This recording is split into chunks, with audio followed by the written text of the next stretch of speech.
მოგესალმებით ხალხო, მე ვარ ლუკა, ეს არის საბა და ჩვენ ვართ ორი ადამიანი, რომელსაც უყვარს და აინტერესებს ლიტერატურა. შესაბამისად გადავწყვიტეთ, რომ დაგვიწყო პოდკასტი და გაგვიზიარებინათ თქვენთვის ისეთ რაღაცები, რაც მნიშვნელოვანი მგონია. ალბათ ჩვენი ჩაცმულობიდან და უკანასკნელი წიგნებიდან გამომდინარე, მიხვდებოდით, რომ დათვის მერე წერთ ამ ვიდეოს და მართლაც ეგრეა და ამას თავისი მიზეზები აქვს. ჩვენ მერნის ჩაწერას ვაპაუზებთ სექტემბრამდე. ვიდეოები დაიდება ივლისის ბოლომდე, აგვისტოში ვიშვენებთ. დაიდება რა ბოლო ვიდეოა ეს? ხო, ანუ ეს ბოლო ვიდეოა, რაც დაიდება სექტემბრამდე. სექტემბერში ცხადია რომ განვაახლებთ, არსად არ მივიღოთ ხალხო, არ ნერვიულოთ. უბრალოდ გადავწყვიტეთ, რომ ეხლა არის 8 რიცხვი და გადავწყვიტეთ, რომ თვენახევარი ავიღოთ, რომ კიდე რაღაცები წავიკითხოთ, ცოტა განვიტვირთოთ ჩვენ თვითონ, ვისი ამოვნოთ ლიტერატურით კიდე უფრო მეტად, რომ კიდე უფრო უკეთესი რაღაცები გაგიზიაროთ თქვენ. და თქვენს დაგასვენოთ ამ ზაფხულში. ცოტა ესეთი ზედმეტად აკადემიური სიმიშკა. დიახ, გადით ზღვაზე, გადით მეგობრებთან, წადით დინარეზე, დალიეთ, გაერთეთ. ხო, რაღაცები გააკეთეთ რა. ხო, დღევანდელი ვიდეო და ასევე განსაკუთრებული ვიდეო, იმიტომ რომ პირველი ვიდეოა, რომელსაც ამ სტილში ვაკეთებთ, არის იაკი კაბეს ჰაიკუები. ამ კრებულიდან რამდენიმე ჰაიკუს ამოვარჩევთ, ჯამში 10 გამოვა, წესით თუ დაახლოებით 10 გამოვა და ჩვენს ეგრეთ impressions, ჩვენს შეგრძნებებს, ჩვენს განცდებს გაგიზიარებთ ამ ჰაიკუებთან დაკავშირებით. ანუ აქ არ იქნება რაღაცა მაღალი ფილოსოფიური თუ რაღაცა მორალური რაღაცები მიგნებებთან დაკავშირებით. ფორმაზე და ისტორიაზე და იმაზე არ ვილაპარაკებთ. უბრალოდ წავიკითხავთ და ვილაპარაკებთ. აი ეგ. ნუ თავდაპირველად 1-2 სიტყვით ცხადია ჰაიკუს ტექნიკებზე მოგახსენებთ, გარჩევის ტექნიკაზე, მაგრამ მაგითი არ მოგაბეზრებთ თავს, ანუ სასიამოვნო ვიდეო გვინდოდა ბოლო გამოსულიყო სექტემბრამდე, რომ ამ ბედნიერ ნოტაზე თვენახევრით შეგვესვენა თქვენს და ჩვენს და თქვენს. აი ეს დამოუკიდებლად. მაგრამ ჯერ იაკი კაბეზე ვთქვათ თუ ჯერ ჰაიკუებზე, ჰაიკუს ფორმაზე. ფორმაზე მაშინ ჯერ ჰაიკუთი დაიწყე და მერე იაკი კაბეზე. ჰაიკუ არის, როგორც მოგეხსენებათ, აზიური ლიტერატურის წერის სტილი. მოდი ფორმას სხვა ჩვენოთ უცებ რაღაც რანდომ ჰაიკუზე რო გადავშალოთ. ნუ არ გვაქვს რითმა, ესე რომ ვთქვათ, არის მარცვლების რაოდენობაზე დამოკიდებული. არ ვიცი ამასთან არის თუ არა მარცვლებზე არ დამიტვირია სხვათა შორის. არც მე ადამიანს. მოკლედ, თანამედროვე ჰაიკუების სტილი უკვე მეტნაკლებად მარცვლებზე აღარ არის დამოკიდებული. ძალიან ბევრი ადამიანის მოსაზრებით ჰაიკუებს მარტო აზიელები წერენ და ჰაიკუები თავდაპირველად იწერებოდა იმიტომ, რომ იაპონელები, ხო, ძირითადად იაპონელები წერენ, ძირითადად იაპონელები წერენ და ეგ მოდის მათი დამწერლობის სტილიდან, ანუ კანჯი ხო ქვია, კანჯიდან გამომდინარე, იმიტომ რომ ფორმა დამწერლობის ისეთია, რომ ახლა დიდ რომანს ვერ დაწერს შედარებით და ჰაიკუებს წერენ აქედან გამომდინარე. ამიტომაც ბევრი ადამიანს გონია, რომ სხვა ადამიანები ვერ წერენ ჰაიკუებს სხვა ქვეყნის წარმომადგენლები, მაგრამ ვერ მოგართვით, აგერ იაკი კაბე წერს საქართველოში, ამერიკაში ძალიან ბევრი ადამიანი წერს და ჩვენ გვყავს ლექტორი, ბატონი გიორგი ჭკადუა, რომელმაც გამოუშვა ჰაიკუების კრებული ამბავი, ესე ქვია, აუცილებლად ნახეთ, ძალიან კარგი კრებულია და ამიტომაც შეგვიძლია ვთქვათ, რომ მარტო აზიელები არ წერენ, მარტო იაპონელები არ წერენ, ყველა სხვა ადამიანს შეუძლია. და გარჩევის ტექნიკაზეც ვთქვით, გარჩევის ტექნიკას რაც შეეხება, ერთი მთელი მოცემულობა არის ეგეთი, რომ უნდა ვიზუალურად დაინახო. თუ ვიზუალურად არ დაინახე, ჰაიკუს ვერ გაიგებ. აქ რაღაცა მართლა მორალურ რაღაც ჩაძიებებზე არ უნდა წახვიდე, იმიტომ რომ ეგრე არ გამოვა. უბრალოდ ვიზუალურად უნდა წარმოიდგინო და ეს წარმოდგენა რა განცდასაც დაგიტოვებს და რა სიუჟეტამდეც გაგიყვანს, აი ეგ არის მეტნაკლებად ამოხსნა. ხო. და კი ბატონო. რამ ჭკადუაზე ვიტყვი იმას, რამდენიმე რაღაცას. ნუ ერთი ჰაიკუზე არის, რომ სხვათა შორის აი ვინც იყიდით და წაიკითხავთ. ბატონი გიორგი ჭკადუას ტექსტს ვინც იყიდით. შესავალში ჰაიკუზე უწერია ძალიან კაი რაღაცები. მაგალითად, ერთი ის, რომ ჰაიკუ არ არის ეგრეთ წოდებული რაღაცა მზესუმზირასავით ჩქარა საკითხავი ფორმა, ტექსტი, იმიტომ რომ ეს არის ეგრეთ წოდებული ლათინური ფრაზა რო ვთქვათ, carpe diem ოღონდ პოეზიაში. ამას ეს ჭკადუას არ უწერია, მაგრამ აზრი იგივე აქვს. ანუ დაიჭირე წამი. რაღაც შე როგორც ხო ვიზუალური მომენტის მოხელთება. რეალურად ხო პოეზიაც ეგ არის ხო, რაღაცა ხედვა აქვს განსაკუთრებული პოეტს და ამ რაღაცა იმას იჭერს, რა ქვია. მე მახსოვს ქალბატონ ლალია ზუგბაიესთან რომ გავდიოდი წერის ხელოვნებას, მაშინ გვეუბნებოდა რომ იყოფა ორად ეს დამოკიდებულება. ერთი არის პოეტური ხედვა და მეორე ხილვა. ხედვა არის ესეთი მარტივი ყველასთვის მიწვდომადი, თლად ყველასთვის არა, მაგრამ პოეტების უმრავლესობა და ხილვა არის რაღაცა მაგალითად რაც გალაქტიონს ქონდა, რომ აი რაღაცა ისეთი რამე დაენახა, რასაც ჩვენ ვერ დავინახავთ.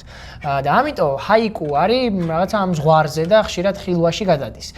იმიტომ რომ აი ხა რასაც წავიკითხავთ, მიხვდებით რა და ჭკადუას წიგნი ჰაიკუებია, მაგრამ არის ერთ ამბად, ანუ ეს არის ერთი ხაზი, ესე ვთქვათ, მიმდინარეობს შინაარსობრივად გადაბმულია ეს ჰაიკუები. ამიტომ ნახეთ, რა ვიცი, ჩვენი რეკომენდაცია არის რომ ნახოთ და გადაავოთ თვალი. ეხა ვისაუბროთ იაკი კაბეზე. უცებ დავუმატებ. თავდაპირველად სხვა შორის ჰაიკუების წერა რო დაიწყეს, მაგ პრინციპით წერდნენ რა. ანუ ერთი რაღაცა ამბავს დაწერდა და მეორე ავტორი უპასუხებდა ამ ამბავს. ეგ მე სხვა შორის დამავიწყდა წამომიღო რა დებილი ვარ.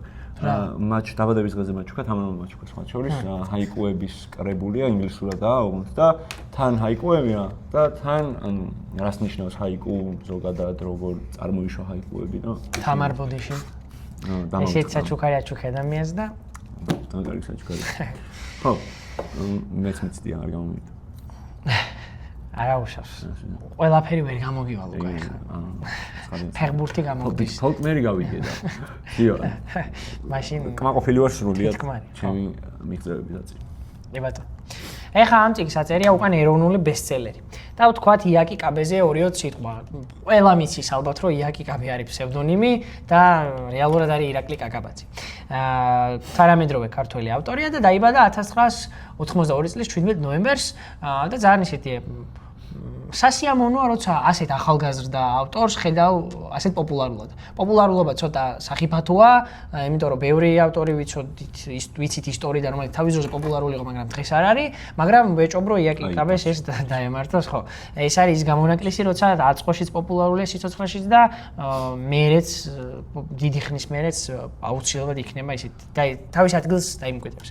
ნუ ავტორზე შეიძლება იმის თქმა, რომ ძალიან ბევრი ენაზეა მისი ნაწარმოებები თარგმნილი, აი მაგალითად თურქულ, ინგლისურ, არაბულ, ლიტვურ, რუსულ, ფრანგულ, ბელარუსულ, ბულგარულ, გერმანულ და ესპანურ ენებზე. ძალიან ბევრი ენაზეა თარგმნილი და ძალიან საინტერესო იყო ეს დეტალი, რომ სასულიერო აკადემია აქვს დამთავრებული და ასევე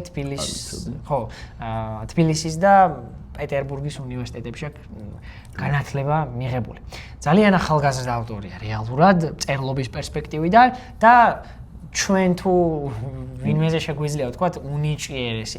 ნიჭიერს როცა ამბობ, ისე ჩანს რომ თითქოს შენ ცოტა ისე უყურებ, მაგრამ არ არის ეგრე, ანუ ძალიან ლამაზი ხედვა აქვს და ძალიან ისეთი რა ქვია, საინტერესო და მაგით ავარჩიეთ. იმაზე პატარა ვიდრე ეკო იყო წერა რომ დაიწყო. ხო, და უკვე ამდენი აქვს წინ კიდე. კი. შეიძლება რაღაცებს გვაჩქებს.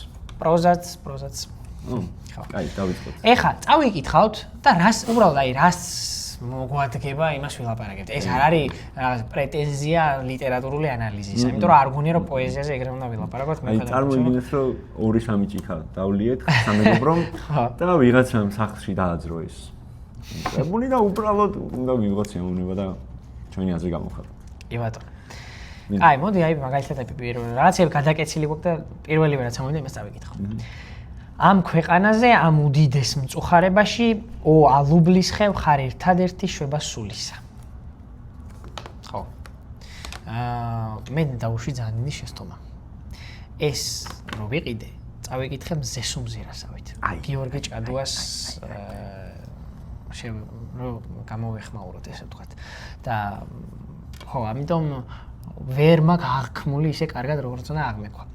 ეს ჰაიკუ ალუბლისხევ ხარ ერთადერთი შვება სულისა არის ბიჭო რა იცი აი საკუთარ თავს განსაკუთრებით ეს არ უნდა დაგვაიზრდეს რომ ავტორი არის ძალიან ქართველი ანუ ოღონდ რას გულისხმობ რა დროის შესაბამისი ჰაიკუები ეს არ არის რაღაცა ის რა ქვია რომ ანუ ადამიანი რომელიც წერს 2000 წლიდან იაპონიაზე არა ხო ეს არის ძალიან თანამედროვე ავტორი ძალიან თანამედროვე და ეხლა რატო გაუშვია მას ხაზი როდესაც არის საყოველთაო უბედურების ეპოქა ეს ლირიკული გმირი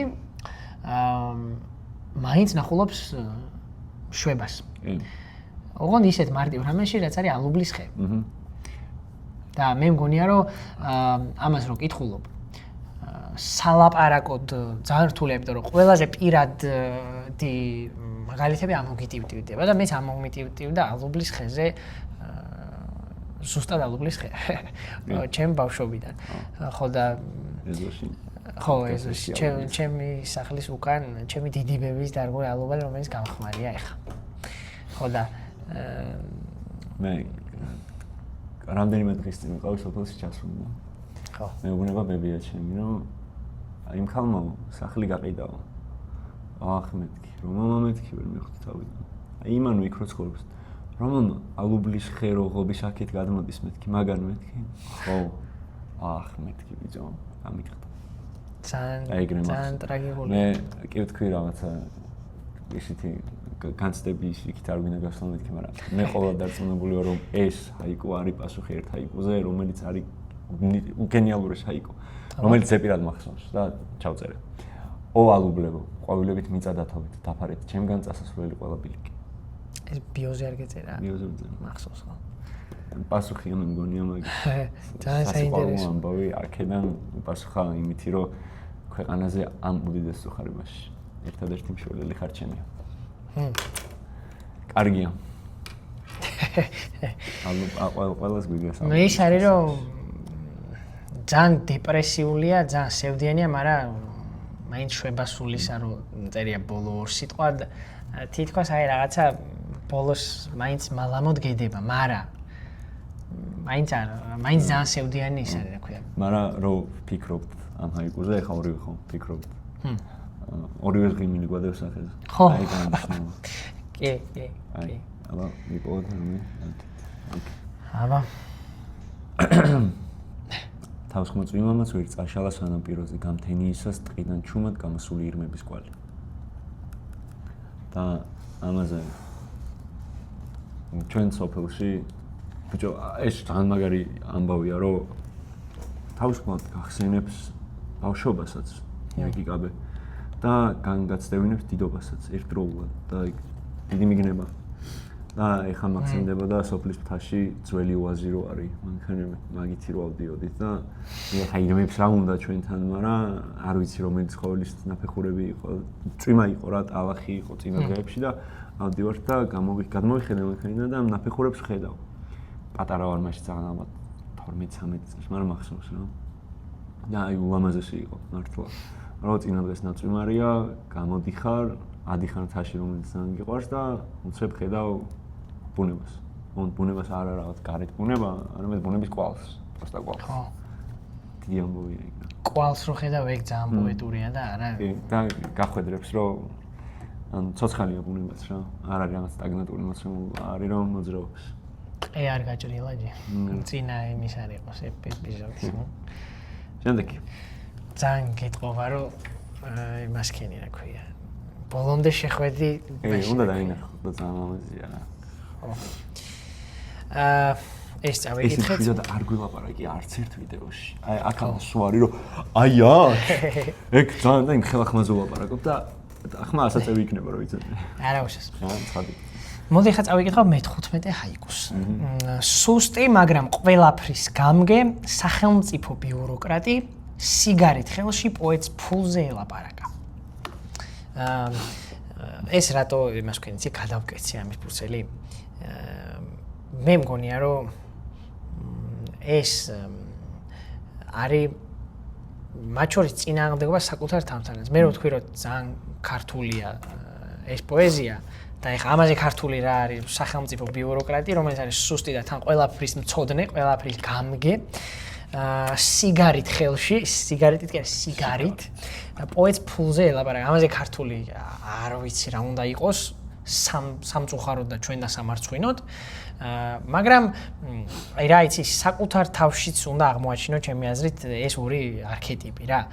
პოეტის არქეტიპი და ის რატომაც სუქანი მგონია ეს სახელმწიფო ბიუროკრატია. შეიძლება იყოს. ხო, ერთი ძველი ის პოეტი უეჭველი გამხდარია. პოეტი უეჭველი გამხდარია. ძალიან ღარიბია. ხო. იმიტომ რომ ფულზე ის რო ელაპარაკება უსმენს. გასდა უსმენს. და ასახია და წარმოიდგინე ესეთი. დღეს რა იქნებოდა იცი? სუსტი, მაგრამ ყველაფრის გამგე სახელმწიფო ბიუროკრატის ჩანაწერი სიგარით ხელში პოეტმა საკნიდან მოისმინა.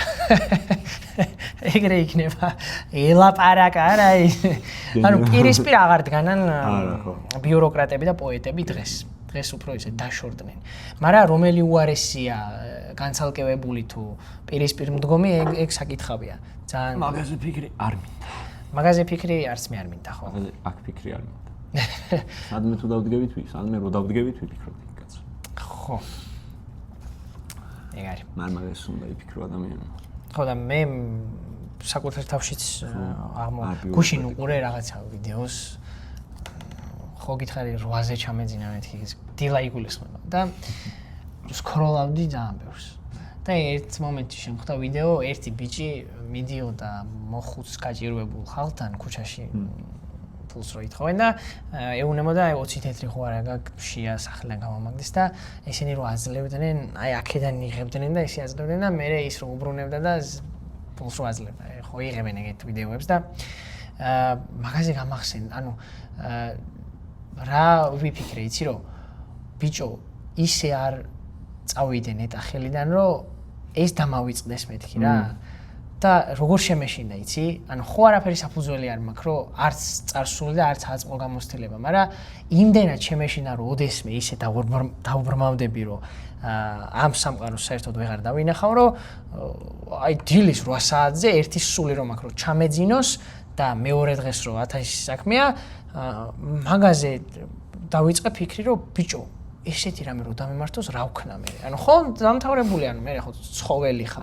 მე ხო ადამიანი არ ხარ ხო და ამიტომ აი ეს აი ეხა დღეს რო გადავიკითხე ეს ზუსტად ის მომენტი გამახსენდა რომ რეალურად ვაიმე ის სახელმწიფო ბიუროკრატი შემთხვევით ემანდ შენ არ აღმოჩნდე ხო იმიტომ რომ პოეზია უნდა იპოვოს ხო ძლიოს როგორ მე ხო ანტიპოდი ხო პოეზია რეალურად იმით სიგარის მოწინააღმდეგე ხო და რაღაცა იგივე ხო კაი გადავიდეთ ახლა ასე რა რომელიმე სხვაზე შენი ჩაკეცილებიდან შენი ჩაკეცილება ღამით ქალაქში გავიარე ერთი სახლიდან ბავშვის ტირილი გამოდიოდა იქ ჩემი ძველი ნაცნობი ცხოვრობს ხო ბიჭო რა ადამიანურია რა ეს არის რა ქვია თან შეხმას რო ვერიღებ ძალიან სიამოვნებს ანუ გატყობს სახეზე ყველაფერს რეალურად ეგ არის ხარ მაგაზე ხარ მახსოვს მე მყავდა მეგობარი რა რაც დროის წინ აღარ გვაქვს კონტაქტი აი ხანია მაგრამ ძალიან კარგი ადამიანი ახლო ურთიერთობა გქონდა ძალიან ქუჩაში არ გამივლია ახლა ეგრე არ დამინახავს მაგრამ რაღაცას ვკითხულობდი რა და გამახსენდა რომ ჩვენ დინამიკას ძალიან კარგი მეგობრები ვიყავით ჩვენ დინამიკას გავდა ძალიან ანუ მე ბავშვი ბავშვის ტირილი არ გამოსულა სახლიდან აი ცოტა სხვა კონტექსტში მიყავს ეგ იგავეს მაგრამ აი ეს აქ გამახსენდა კიდე ეგ ამბავი რომ ის გამახსენდა რომ კითხვისას ჩემი მეგობარი გამახსენდა უბრალოდ და მე თქვი ვახ ბიჭო და ხაჭორს ან სასიხარულო ამითაც შეგიძლია გაყვერა რომ ან დავიშალით ხალხი რაღაცა მეგობრები არ შეიძლება პარტნიორი იგულისხმება და დიდი ავტორიტეტი პარტნიორი იგულისხმება ნიშნობა არ ვიცი რატომ მე არ ხო ანუ არ აქვს ნიშნობა როგორც გვინდა ისე შეგვიძლია წავიღოთ რა კითხვისასაც ამ ბოლოს კიდე მომივიდა რომ სასიხარულო კუთხით რომ წავიღოთ რა რომ ჩემი ძმაკაცმა თხოვა ხელი შეყვარებულს რა რამდენიმე დღის წინ და მე ვიყავი ძალიან გახარებული უბრალოდ ძალიან დიდი ხანია ამბისთან არ მილაპარაკია რა თვეებია ძალიან დიდი ხანია თვეებია და აი კიდე ამის კითხისას კიდე ეგეც გამახსენდა და მე ვთქვი აი მე თუ ოდესმე მომიხდა სიტუაცია რომ წნები გავა და ვიღაცასთან კონტაქტი არ მიქნება და მისი სახლიდან ბავშვის ტირილის ხმა გამოვა და შეიძლება გადასული იყოს რა მნიშვნელობა არანაირი უბრალოდ გამახსენდება რა და ადამიანები მახსოვრობით უცოცხლობთ მოგონებებით ზუსტად მოგონებებით ხო კაი იმას აქ ბრატიანს აქ მახსოვს გამოვშტერდი რო წავიკითხე სუსტად არ მახსოვს ამ ბად მოყვებილ ექს პერსონაჟი მიდის ქუჩაში, ხვდება ქალი და წერს ეგრე, რომ ისეთი ქალი იყო, რომ გათქმევინებდა, აქ დამელოდე, ეს ცხოვრება მივაცილო და დაუბრუნდებიო. და ეგ რო წავიკითხე, ანუ აი მეთქი, ვაიმე, რა ცხოვრება მივაცილო და დაუბრუნდები, აი ის ხდება რა. ტვინში გიფეთქდება ბომბი, რომ ბიჭო აი ემოციების კორიანტელია და მაგაზე ხა ვერც ვამბობ, ხო? ეგ არის პოეზია, რომ ვერ ამბობ.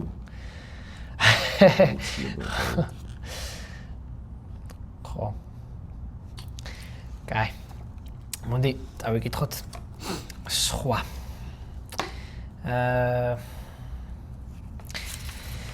იგივე ტალღა გავაგრძელოთ, რაც იმ ბიუროკრატის. სად არის ჩემი სამშობლო? ლტოლვილი ბავშვის ცრემლში თუ სახელმწიფო დროშის მოფრიალე ღიმილში. აი ამაზე ვამბობ, აი წმინდა ქართულია მეთქი რა. ძალიან ქართულია. და ის ჰაიკუ ყველამ რო იცის, ძალიან პოპულარული როა იაკიკაბეს. აუ ეხა არ მინდა ისევ თქვა შინაარსით, იმიტომ რომ გავაფუჭებ რა.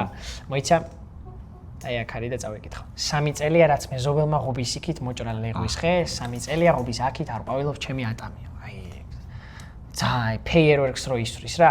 და მაგაზე ეხა თვითონ ავტორი ამბობს რომ რა აი ნახე ამ ტანკის კითხვისას ადამიანმა უამრავი რამ შეიძლება იფიქროს. თავისი განცდები დაინახოს, მაგრამ რატომღაც უფრო მეტად როცა ვკითხულობ ჩვენი და აფხაზური ურთიერთობები მახსენდება. ეს არის თავად ავტორის ინტერპრეტაცია, რომელიც იგივე სკალაშია, როგორც კითხვი, ამ შემთხვევაში კითხველის პერსპექტივიდან დგება. ხო და აქ ეხლა ტოლვილი წერია, დევნილი არ წერია, მაგრამ მოდი პოლიტიკურ ტერმინებს ნუ გამოვეკიდებით, იმიტომ რომ არა აქვს მაგას მნიშვნელობა. ბიჭო, ერთ იმაში წლების წინ რა ქვია იმ მსახიობს ბიჭო, როგორ დამავიწყდა. ძალიან ცნობილი მსახიობია, მოკლედ არ ვიტყვი ახლა, იმიტომ რომ მე რიტყვენ ეგ როგორ დაავიწყდაო. ეკითხებოდნენ რომ როგორიაო ეს ქვეყანა, ანუ როგორ ქვეყანაში ცხოვრობთო და ანუ იმდენად მარტივი პასუხი გასცა, რომ ცოტა გამიკვირდა და თან ძალიან მძაფრად ისმოდა რა. ოკუპირებულშიო. ძალიან ხო გაცვეთილია ეგ სიტყვა რა, მაგრამ რო დაუფიქრდე, ანუ ჩვენ გონებაში ყოველთვის წარმოგვიდგენია რუკა და ეგრეც უნდა იყოს ცხადია, რომელიც არის მთლიანი საქართველოს, მაგრამ აბა ერთი წუთი მოაშორეთ ის, სადაც ვერ გადავდივართ. ანუ რჩება ადამიანი, რომელსაც არ აქვს ორი ხელი და თავი რა. და ანუ აი წარმოიდგინე ხა ადამიანს რომ მოაშორო ორი ხელი და თავი და ეგ რო დატოვო. და აი ეგეთ ქვეყანაში ვცხოვრობთ. და ეგეთ ქვეყანაში ვიზრდებით. ჩვენი მეხსიერებაც არის მთლიანად მოჭრილი თავის და ხელების ტკივილი და თან ამ ჩვენში მე და შენ კი არ მიგულისხმია, ვიგულისხმეს საზოგადოების კონკრეტული ნაწილი, იმიტომ რომ შეიძლება იმავე ნაწილი იყოს რაღაცა სახელმწიფო დროშის მოფრიალე ღიმილის მქონე. ხო და ეს სხვადასხვა ხალხი კი არა, უბრალოდ ძალიან ძაფრად ვხედავ აი ამ გახლეჩილობას თვითონ კონკრეტულ ადამიანებში, პიროვნებაში თვითონ შიგნით, რომ ანუ სად ვარ აღქმა არ გვაქვს ხშირად რა. ანუ სად ვცხოვრობ და აღქმა არ გვაქვს. მე ყოველ ჯერზე როცა გორის გავლით სოფელში ჩავდივარ, ყოველ ჯერზე კულტურული შოკი მაქვს, თუ რამდენად ახლოსაა ჩამოსწეული საზღვარი. ხო. რამდენად ახლოს. და მე ჩვეულმაც როცა მგზავრობ რუკას ხშირად მომწონს რა, იმიტომ რომ მიყვარს გვერდებზე არსებული სოფლის სახელების დანახვა, წამიყვარს ეგრე. ეგრე ზუსტად არ ვიცოდი რუისი ურბნისი სად იყო, რუისი და ურბნისი სად იყო, ზუსტად არ ვიცოდი, 15-16 წლის ამოკაზე აღმოჩნდა, მიხარო და მაგის მე ვაკეთებ მაგას და ყოველ ჯერზე გორსაც რო გავივლი ვაკეთებ და ხედავ რომ იქა გვერდზეა. როცა გორი წარმოგიდგენია როგორც ცენტრი ერთ-ერთი რა. ხო. და რავი, ახალციხიდან ჩვენი იქიდან, ჩემი სოფლიდან მით უმეტეს ძალიან ახლოს, აი ძალიან წარმოუდგენლად. არ უნდა იყოს ეგრე. ახალციხიდან გავიგე ის არის, მაგრამ თურქეთი ახლოს, მაგრამ იქიდანაც ხო ჩვენი მიწების რაღაცას. ბევრი რაღაც ჩვენი იყო. ხო, კი ბატონო. მაგრამ ძირითადი აქცენტი მაინც გორის. თანამედროვე საქართველოს გორის პირველი მაინც ის არის, ქვია. ზემოთ. ზემოთ, თავი რომ ზედა ორი ნაწილი. პირდაპირ მნიშვნელობით თავიდან მხრები მოგვაჭრა. ხო. აი, ევატო. ძალიან ის გამოდის, რა ქვია, პათეტიკური. აი ეს მიყვარს ძალიან. აბა. ცოტა ხმამაღალ წაიგითხე. ვის წაართვა თავნება ქარმა? ჰაერში ალმად გადაშლილი ლილისფერი თავსაბურავი. კითხვის პოპულარდა. აი ეს უნდა დაინახო. მიდიხარ ქუჩაში და ლილისფერი თავსაბურავი მიფრინავს. და წარმოგიდგება ვიღაცა ხალი, ვიღა დარწმუნებული ვარ კონკრეტული მაგ შემთხვევაში, მე ვიცი ვინც წარმოგიდგება კაცო. მით უმეტესად და თან ლილი სფერი რო არის. ძალიან ასოცირდება ჩემ აქეთ ამ ხარისთან და უნდა დაინახო რა. არაფერი ეს კონკრეტული ისტორიული თუ რაცა მოგონებითი კავშირი არ მაქვს, მაგრამ ლამაზია რა. მე დავინახე კონკრეტული ადგილი, კონკრეტული ქალი და ქარით დავინახე. ქარს თუ ხედავს საერთოდ მაგარია მართლა. ხო. ამ ფერი ვერ დავინახე. მე რა. ეგ ის არის რა ქვია. იმიტომ რომ შენი ფერი შენ ეგ ჩამივარდა. ის ფერი წარმოვიდგინე. შენი ფერი არის, მორჩა. პრობლემა არ არის. პირიქით ეგ მაგარია, შენი ფერი თუ დაინახე ვაფშე მაგარია და ქარი მე ვერ ხედავ ქარს. ესე ცალკე. ქარში კუცხედ. მოდი ხანი არ უბრალოდ მინდოდა რომ კითხოს ლამაზი ჰაიკუებიც გავუზია რომ აი ამაზე არ უნდა ილაპარაკო. იმიტომ რომ გააფუჭებ. აი ხა იმაზე ტოლვილებს მე სპეციალურად ჩავკეცე ესეთი რომ აი просто გაგვეღიმა და ჩავფრებული ყავი ჩემი არ. ხო. არა მე ამაზე მეტის არაფრის თქმას არ ვაპირებ. ხო. ჩემ გავში. აი. ეხა შენი პოვი მე რამ გაქვს. მოდი თითო წავიკითხოთ კიდე. მიდი. აი. ეგინდოდა? ჰა? რომელიც მინდა მიდი თუ აი, მოიცა. მე მივარ იმასთან. აი, მე მაქვს 3 გადაგეცილი. და მე მიდი რომელიც მინდა მე მივარ იმასთან. ყველა მინდა, მაგრამ ერთ-ერთი უნდა მერჩი. აი იყოს ეს. არა, ის არის. აი ეს იყოს. მაინც კარგია მიხარია. მე შემიძლია სხვაგან მივიდე. კაი. მე-18 ჰაიკუა. ჩვენი სოფლის მტრიან ქუჩებში მარტო შეშლილივით დახეტიალობს მეწისქვილის ბებერი ძაღლი. ზამთარი მოდის. ეგ რამდენი სიტყვა, ანუ უბრალოდ რა ცოტა სიტყვა წერია, მაგრამ ერთი სიტყვას რო ამოაგდო, აი ის საყრდენი და აზრი არ მინდა რო თქვა რა, ბალანსს დაკარგავს მთელი ჰაიკუ. არ გულისხმობ რა პოეტიკას და ფორმას, ანუ აი გრძნობის დონეზე. აი მეწისქვილე რო ამოაკლო ხა მაგალითად აქ. საერთოდ სხვანაირი გამოვა რა. იმიტომ რომ აქ მეწისქვილეზე ნახე ჩვენი სოფლის მტვრიან ქუჩებში მარტო შეშლილივით დახეტიალობს მეწისქვილის ბებერი ძაღლი. ზამთარი მოდის. Winter is coming. ანუ ჯერ ეს ერთი ეხა წარმოვიდგინე არ მინდა ის სიტყვა ვთქვა რა, ანუ მეწისქვილე რომელიც აღარ არსებობს. ცხადია. არის. სოფელს აქვს ქუჩები. ეს ქუჩები არის მტრიანი. ანუ ეხლა წმინდა ესე ვუდგები, ხო, ინტერპრეტაციას უკეთებ. კაი, გავყვები. მიდი. ნელ-ნელა ეს სოფელი იქცევა ქალაქად, იმიტომ რომ ქუჩები შემოდის და თან მტვრიანია ეს ქუჩები და არა ტალახიანი. იმიტომ რომ მტვერი ქალაქისა და ტალახი სოფლის. და ამ ქალაქად გადაქცევის გზაზე ძალიან ფოლკნერი წამოვიღე ხა. ფოლკნერია, ხო. დადის მარტო დარჩენილი ბებერი ძაღლი. და ეგრევე მახსენდება აბა ვინ თუ გამოიცნობ. შემთხვევით რაღაც კარგ ტექსტში. სადღაც დარჩენილი ბებერი ძაღლი. ხო, ოღონდ. რომ მოგვიკვდება. ოღონდ. ოდისეა ხო. თუ ოდისევსის ძაღლი ძაღლს პატრონი უბრუნდება, აქ არ დაბრუნდება რა, იმიტომ რომ მკვდარია რა. ოღონდ ეს არ ვიცი ახლა მეწისქვილი რამდენად მოგზაური პერსონაჟია?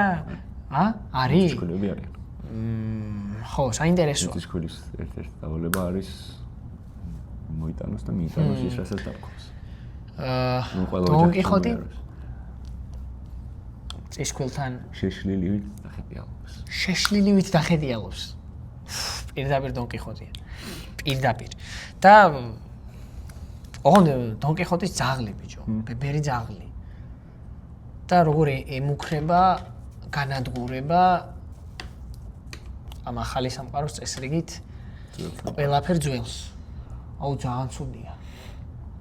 არა, ეხა აქ უნდა მივაწერო რომ აღარ მოდის. აღარ მოდის. რო შემოვედი, COVID წყალზე ვიყავი გასული და რო შემოვედი, ჭირა ნიშნავდა და მივედი თუ არა მე-18 საბა, ნახოთ მე-18 აბა და მე-18 არის გადაშენ ჩაკეცილია. ხო. ხო. და ეს გენიალური დამთხევა მოგვივიდა მე და შენ. კი ბატონო, აი ორივეს რო ოდისია გვყვარს. ო, ეგ გვეტყობა რა. ლიტერატურა რო გვყვარს მაგაზე. კი, ამაში გვეტყობა ზუსტად. ეს არის ტექსტი ლიტერატურაზე. ეს არის ტექსტი.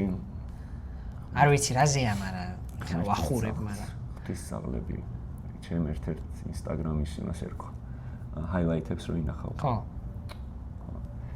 მაგას ერქვა ღვთის ძაღლები ჩემს და ჩემი შეყურებულის საერთო ჰაილაითებს ერქვა. ვა. ერქვა რა ქვია, ღვთის ძაღლი. magedან მოდის. ძალიან ისა. ეგეთი შესიტყვება, ეგ ჰაილაითი არ მინახავს, მაგრამ შესიტყვება არ გამიგია. ჰაილაითი კი არა და ჰაილაითებს რო ინახავ თუ რა ქვია იმას. სეივებს რო ინახავ რა ის ჰაილაითებს ინახავ. ოკეი. ეგ ხო, ეს ლიდ კლუბზე გვაქვს გარჩეული ეს აიკო მართლა. და რა თქვით მე? ადამიანები ვართ ღვთის ძაღლები. ეგ ძალიან ბევრი ინტერპრეტაცია შეიძლება მაგის. ხო, მეწისქვილი არისო, რა, აი 2 წელნახევრის წინ იყო კარგად არ მახსოვს საერთოდ, მაგრამ მეწისქვილი მოგზაური პერსონაჟი გამოდის და მეწისქვილი არის ღმერთი და ჩვენ მისი მარტო დარჩენილი ძაღლები გამოდის. ბებერი, დაბერებულები ვართ, შეშლილები. და შეშლილები. რა ვიცი, არ მახსოვს, მაგით არ მინდა იმ ინტერპრეტაციის გადმოტანა, რაც იქ გავაკეთეთ, იმიტომ რომ არ მახსოვს და თან არ მიყვარს ამ ჰაიკუზე ინტერპრეტაციებზე რო ვფიქრობ, იმიტომ რომ უცხოელად ძალიან ისტორიითაც და ისეთ სტილითაც ძალიან ახლოსაა და მიყვარს ეს ჰაიკუ და ხო, ვიპოვო რამე. მოდი ხა ერთი არჩე და მაგით მოვრჩეთ. თორე ჩვენ გავაგზელებთ იმამდე რა ქვია. იქაც აჭაკეცილები თუ რამე. ეს საერთოდ. ხო. ეს არის ყველაზე რა ისეთი ვიდეო, სადაც აი რა თქვა. ძალიან ნონშალანტურობა მოვიშორეთ და ჩვენი გულწრფელი თავები დაგაგეთ. ხო.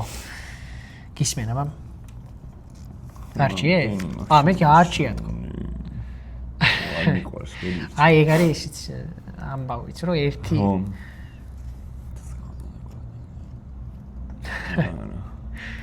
კაი მაგ. მეტი.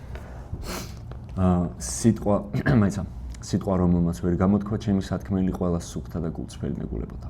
ყველაზე სუფთა და ბოდიში, ხალხ. სიტყვა რომელმაც ვერ გამოთქვა ჩემი სათქმელი ყველაზე სუფთა და გულწრფელი მეგულებოდა.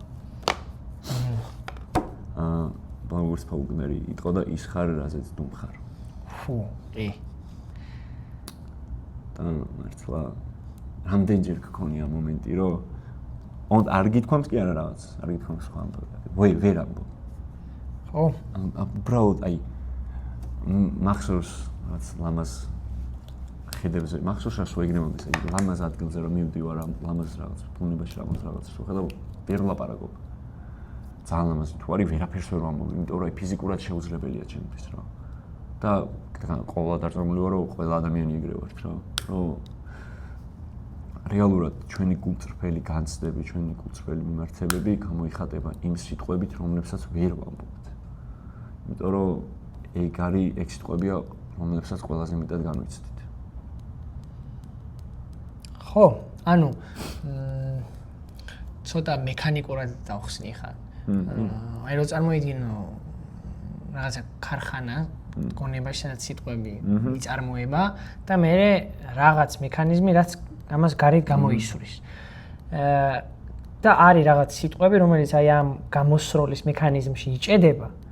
ეს ამბობს რომ error და უკან აბრუნებს და მე ვერც ის იღებს და ვარდება სადღაც სხვაგან. და იქ არის სათავსო, სადაც გროვდება ეს ისინი რა ქვია. ხო.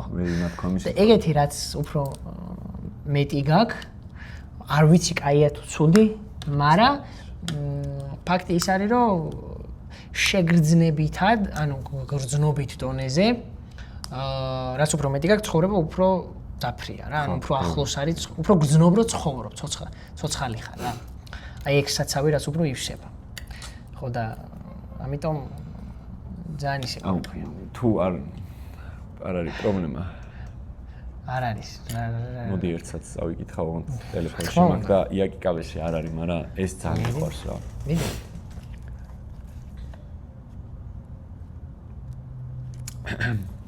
თითქოს ძველისველ მეგობარს შევხვდი, ისე მახარებს პუტ-პუტი წყლისა. იშიკავა ტაკუ-პოკუ. მანახი. მიდი. შენ წაიკითხე. კონსტანტინე ლორთქიფანიძის თარგმანი ყოფილა. თითქოს ძველისველ მეგობარს შევხვდი, ისე მახარებს პუტ-პუტი წყლისა. ამბობს. ამაზე გაგახსენდა, ხო ეს? რა, კი, ამ ჰაიკუზე გამახსენდა. ხო. ეს ჰაიკუ. ძალიან სწორად გაგახსენდა. ძალიან მე მაგ იდეალური ბედი ხალხო, იდეალურად მე ვთქვა, კაი ნაწარმოებები ხოლმე რა დროებზე რა. ეს მახსოვს, წაკითხული მქონდა ადრეც Facebook ჯგუფი რო არის. მანდაც იყო ოდესღაც დადებული და ისეთ შემთხვევებია სადღაც და სოფელში რომ მივდიოდი. გადავიხედე გარეთ და თბილისიდან არ გასულები ვიყავით. ეგ რა მდინარეა, მაგრამ ბიჭო, წყალს უყურებდი და ფიქრობდი, რომ მე ვთქვი, როგორ მომნატრებია მდინარის ქალაქ გარეთ ნახვა თქო. და მე გზაში სულ აკვირდებოდი წყლებს, მდინარეებს, ტბებს, რაც ნებისმიერ პატარა კუბესაც და ანუ თან ყურსასმენები არ მქონდა. წიგნის წიგნს ვერ ვკითხულობდი, იმიტომ რომ მეძინებოდა. და უბრალოდ უყურებდი ყველა შემოხვედ წყალს და მანდ მივხვდი, რომ თუ სამყაროში რამე ლაპარაკობს ფოთლების შრიალი და ლაპარაკობს წყალი. წყალი ოღონდ წყლის მდინარეება? წყლის მდინარეება. იცი რა, შემთხვევითი არ არის, რომ პირველი ცივილიზაციები მდინარის ირგვლივ ჩდება. ოღონდ ეს არ არის, არ ვამბობ იმას, რომ ეს იყო საირიგაციო სისტემა და გადაადგილების საშუალება. ცოტა პოეტურად შევხედოთ, მოდი რა. პირველი ნაწარმოები არის მდინარის პირული ნაწარმოები და პირველი უკვდავი პერსონაჟი ლიტერატურაში არის წყლის პირას მცხოვრები პერსონაჟი. ხო და ამიტომ და იცი რა არის, მე მგონია რომ მდინარეს უფრო კარგად აღიქვამ თუ ბავშვობაში იხჩობოდი. მე მახსოვს ჩემთან არის სახლიდან ალბათ 10 წუთის სავალზე ფეხით. მდინარე ოზურგეთში. და მან ბანაობდით ხიდის ქვეშ. ხიდიდან ანუ იმ სიღრმეა რომ ტრაილერი მე მახსოვს მამაჩემის თაობისგან რომ ტრაილერი რო გამოივლიდა ბათუმისკენ მიდის ეგ ხიდი ერთადერთი ხიდია გურიდან ბათუმზე მოდის და ტრაილერს ვაჩერებდითო ავდიოდით და იქე ნახტებოდით ხიდიდან. ხო და მან არის ორი მდინარის შესაერთი რო უერთდება რა. ხო და სულ ვიცოდი რა მაშინ, მაგრამ ბიჭო რო შევედი შესაერთი არ არის მან, სხვაგან შევედი საერთოდ. და ანუ ვერ გავაანალიზე, მაგრამ მივხვდი რომ ვიხჩობი რა. და უცებ ესე რაღაცა რა ხდება და რაღაცა ვიღაცა ბიჭი, რომელსაც სილუეტი მახსოვს, ეხა არ ვიცნობ, მაშინაც არ ვიცნობდი, იმის მე არ მინახავს. ესე შემოცურა უცებ ხელი მიმარტყა და თვითონაც სადღაც წავიდა რა. ხო და ეგ იმდენად მძაფრად მახსოვს, ორი მომენტი მქონდა სულ. აი ეგრე ახლოს რო ხარ იმასთან, ბავშვობაში ხო იცი ახიფათები გემართება და სიკვდილთან რო ახლოს ხარ. და მეორე არის ძალიან გურული ეპიზოდი. თხილი გადამწდა. ხო ძალიან გურულია. ბიჭო, ანუ აი ორჯერ ყდებოდი ორჯერ, ერთი მდინარეში, მეორე თხილი ერთი მანდარინს არ დაუხჭია, თორე ძალიან ისა. ხო და ბიჭო ეს წყალი ისე მიყვარს, აი წყალი, ეხა ეგ როз, აი იკითხე. პირველად რომ ვნახე ზღვა, ოღონდ ეს გადმოცემით ვიცი. ეგრე ვამბობდი, ანუ რა მიკვირდა, იცი, აი რამ შეიძლება რომ გაგაკვიროს შენ ეზრით ზღვას რო ნახავ. ბავშვობაში. ბავშვური თვალით. ჩვენ აღარ გვაქვს ეხა უკვე აღარ გვაქვს ბავშვური თვალი სამწუხაროდ, მაგრამ აი რამში. ხო, ოღონდ რატო? ბიჭო, ეგეთი რამე მithქვამს, რომ ანუ მოდის და მოდის. ვერ მივხვდი რატო მოდიოდა. ანუ ეხა მაგას 100 წელი არ შევხედავ ეგრე, მაგრამ ბავშვობაში ეგრე აღვქვი, რომ ბიჭო, რატო მოდის და თან არ მოდის რა. ხო და მოკლედ წყალთან ურთიერთობა ბავშვი კაი ვიღავი. წყალთან არა უშავს. ლეტექსი. წყალთან ურთიერთობა მგონია რომ ადამიანისთვის ძალიან მნიშვნელოვანია რა. დამშვიდების მოთავაზება. ძალიან მნიშვნელოვანია, ძალიან. და ტყუილად არ არის რომ ჰაიკუში წყალი და მზე არის ორი მთავარი ისა. ოკეი, ყოველთვის. და ლიტერატურაშიც რავი ახლა წყალი არის. სადმე თუ მდინარე არ არის, ამიცი მე. ხო. იშვიათია სადმე მდინარე არ იყოს და კარგი ნაწარმოები იყოს. ხო. ხარ ვიცდილობ გავიხსენო ბევრი მაქსიმუმ სადაც არ არის. და კაი მაშინ მოდი. rewind არ მithქვამს ეგ მე. ხო, უცებ ერთ კომენტარს გაგიკეთებ. მიდი. ცივილიზაციის დაწყება ისე ახსენი, როგორც ფოლკნერმა ახსნა კოლონიალიზაცია. ძალიან დიდი კომპლიმენტია ჩემთვის. მართლა ეგრე ახსენი და საღოლ ძალიან დიდი კომპლიმენტია. მადლობა. ეგ შე რო თქვი მაგიდან რო ლაპარაკობთ რაღაცებს მე ჯაჭურად ვაკავშირებ და მაგიტომ რაც მერანი დაიწყო იმდენად გავიზარდე ლიტერატურის კრიტიკაში თუ ვთქვი მაგას რო ვერ წარმოვიდგინე. არც კი მეგონა ეგრეთ შეიძლება. კი. ხალხო, ავედით რა. ძალიან ისეთი ეპიზოდი გამოგვივიდა. აი რო დაждები საღამოს კოცონზე მთაში და ილაპარაკებ ეგეთი. და ხო, მინდა რომ გაგაყოლოთ კოცონთან ეს ჩვენი და რაღაც ეგეთი სიახლოვის თუ რაღაცის განცდა მოგცეთ ჩვენთან არა ჰაიკუებთან. და ისე ამოვნეთ, გაერთეთ. წყალში არ დაიხრჩოთ და თვით არ გადაგწდეთ. მაგრამ კარგი დრო გაატარეთ. იმიტომ რომ ეგ არის სიცოცხლისთვის უმნიშვნელოვანეს. ზაფხული არის პერიოდი, როცა ყველაზე ცოცხალია სამყარო. და მერე მოდის ნენა კუდომის ისე. ამიტომ მე ვაპირებ რომ ეს ზაფხული აი როგორ შევირგო, იცი? აი მუშაობ. მე არ მუშაობ და ვაპირებ რომ აი იცი როგორ შევირგო ეს ზაფხული. ძალიან მინდა რომ აი რაღაცა ყველაფერი ვიგრძნო სამყაროს კარგი რაც აქვს. ცუდი არაფერი. დიახ. სრულიად. თქვენც ეგ გააკეთეთ. და თქვენც ეგ გააკეთეთ. დაგებშილობებით ჩვენ სექტემბრამდე და სექტემბერში გავაგრძელოთ მერანი და მასთან დაკავშირებული გენიალურობები.